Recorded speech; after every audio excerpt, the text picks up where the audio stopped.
I'm going to show you how to put your vehicle in valet mode with your remote. Valet mode will keep your vehicle from auto starting or using your remote to auto start it. So first, you put your key in and you turn it to on. Once you turn it to on, you locate your valet button, which mine is located on my windshield, and you hold it until the LED turns a solid red color.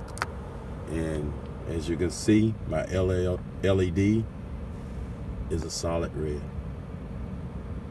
Let me try to zoom in. So now it's in valet mode.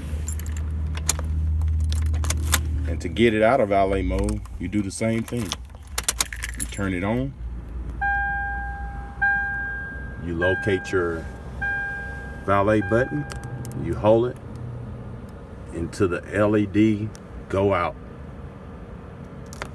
Once the LED is out, it's out of valet mode. All right, I hope this video helped, and subscribe to my channel.